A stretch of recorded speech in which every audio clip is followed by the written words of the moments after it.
Hey everybody, I'm back for day 2 of our posting a bad video 7-day challenge.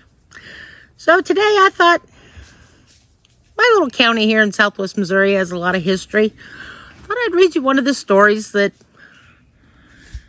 kind of makes it kind of interesting, kind of neat to hear. Happened a little while before I was born, but still interesting to hear sometimes. So our county tried to secede from the state of Missouri and make it its own state. So I thought I'd give you a little history of what happened. On April 12, 1961, exactly 100 years after the start of the Civil War, a little-known county seceded from its parent state of Missouri. On April 12, 1961, Missouri Senator Lee Aaron Batchelor introduced a legal document on the Senate floor of the State House for the resolution to form a 51st state to consist of McDonald County, Missouri, and the adjoining counties, Benton County, Arkansas, Delaware County, Oklahoma. The story was picked up by the AP and the UPI and made its way overnight around the world in daily newspapers.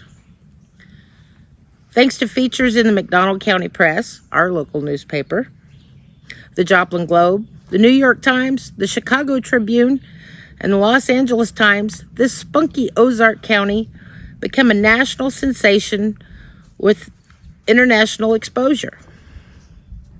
1961, Ozark Breakaway, the year that McDonald County seceded from Missouri, tells for the first time that the complete story of when on April 12, 1961, a little county in the Ozarks submitted legal papers on the Senate floor of the state capitol to secede from Missouri and form a 51st state of the Union by joining neighboring counties in Arkansas and Oklahoma. This action captured America's heart and mind as its news spread overnight to become a national sensation with international exposure. McDonald County's decision to secede from its home state of Missouri in April of 1961 was not a publicity stunt when it began. It was the result of people whose livelihood were compromised and forced to take matters into their own hands. When people are pushed beyond reason, they become unhappy, and more they dwell on it, the more those feelings arouse anger with thoughts of revenge. The question then becomes what to do about it. McDonald County chose not to make their 1961 secession a move of animosity against their home state. They knew their only hope for success was to win over the hearts and minds of fellow Americans, including those in Missouri. They realized in inhabitants of Ozark Mountains, their best approach would be to capitalize on being considered hillbillies by vacationers and outsiders. Human nature does not normally permit people to become defensive or angry with those who make fun of themselves, and it becomes real attention getter when the larger group employs this strategy. Celebrated Missouri, Mark Twain and Thomas Hart Benton paid tribute to the ordinary people of Missouri when ultimately celebrated throughout America for it. At the State House in Jefferson City on April 12, 1961, State Senator Lee Aaron Batchelor introduced a legal document for a resolution to form a 51st state that would consist of McDonald County, Missouri, and the adjoining counties of Benton County, Arkansas, and Delaware County, Oklahoma. The proposed new 51st state would triple in size, and such action would likely put pressure on Missouri politicians since sister states would be gaining beneficial publicity at Missouri's expense. The news spread literally overnight, gaining national and international news media coverage and sparking a barrage of secession events, which lasted throughout the summer and fall of 1961. By early July, even the Kennedy administration took notice of McDonald Territory's rebel spirit when it decided it was time to restrain this secession idea as it was spreading to include all Ozarks and more than just one county in Missouri. The popular monthly magazine, the Ozark Mountaineer, enthusiastically supported what became McDonald Territory and outlined plans for how the entire Ozarks might become a separate state of the Union. The administration quickly formed the magazine's publishers in the interest of the national security to withdraw support, thus prevent the separation movement from becoming nationwide in scope and unmanageable. Offering some of the Ozarks' finest people, scenic landscapes, and pristine streams following alongside massive limestone bluffs, McDonald County attracted vacationers beginning in the early 1900s when the railroad traversed the county from north to south. Numerous cabin courts, resorts, commercial caves, and privately owned cabins were scattered throughout the county. When a dam was constructed on Elk River in 1923, Shadow Lake was formed, making a little town of Knoll one of the most popular vacation destinations in the Ozarks. The trouble all began in mid-July of 1960 when Missouri Highway Department, without warning, changed signs so that U.S. Highway 71 no longer went through Knoll. This confused vacationers and resulted in a significant loss of income for Knoll and parts of McDonald County. Then in April of 61, the same highway department omitted 8 of the 10 towns in McDonald County from their new vacation land highway map. Knoll was one of the missing towns. When protests to elect official resulted in a mere apology, residents of McDonald County felt they had no recourse but to break away or succeed. Fortunately, they wisely chose to make their recourse but to break away. I think I read that line twice. Sorry about that, guys.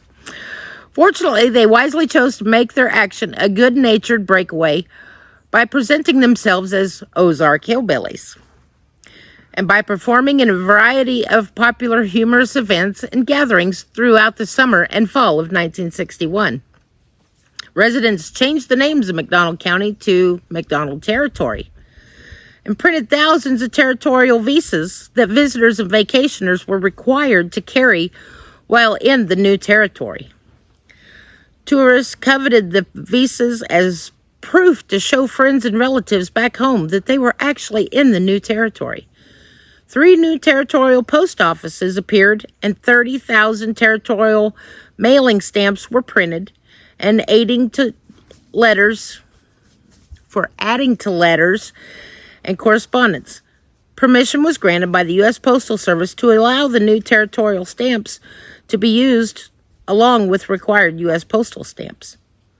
Boy, wouldn't that be something to find if anybody had any pictures, because I lived here all of my life and don't think I've ever seen any. Anyway, back to the story. In 1961, Ozark Breakaway, the year McDonald County seceded from Missouri, was written by Dwight Pogue, one of the few remaining players when the author was 16 years old in 1961. And owing to his family's weekly newspaper, found himself an active participant. He volunteered to drive his first car, 1931 Model A Ford 5-window coupe with a rumble seat, to transport the famed Territorial Border Patrol when handing out and checking territorial visas to visitors. Dwight was also the official photographer and one of the fishing guides for the successful territorial float fishing camping excursions on Elk River. Significant content for the book was derived from an unpublished territorial journal kept by and inherited by the author's father, Ralph Pogue, as well as a large collection of photographs Ralph took as territorial press secretary. In addition to its rich historical accounting of events, the book offers a detailed list of key players in the breakaway.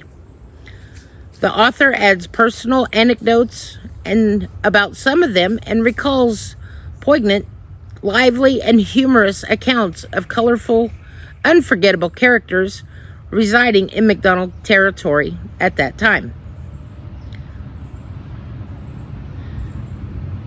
In 1961, Breakaway takes the reader back to a time of pristine wilderness and natural abundance when no trespassing signs are rare and people were connected to people as they depended on each other in so many ways, not the least of which may have been simply for well-being.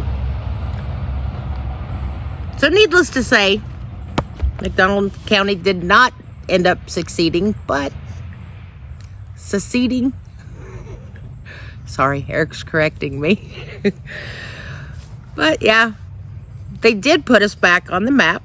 We're still a tourist destination with our rivers and bluffs, and people come and go kayaking and canoeing. Maybe a few paddle boats and stuff still left. But a little interesting anecdote from here in my neck of the woods. So let's see what we get into tomorrow. Remember, day 2, posting bad videos. Still learning to talk on camera. Maybe I'll learn to read a little better on camera too. So there's still hope. Eric says there's still hope for me, but I'll get there. Y'all take care. See you tomorrow. Bye-bye.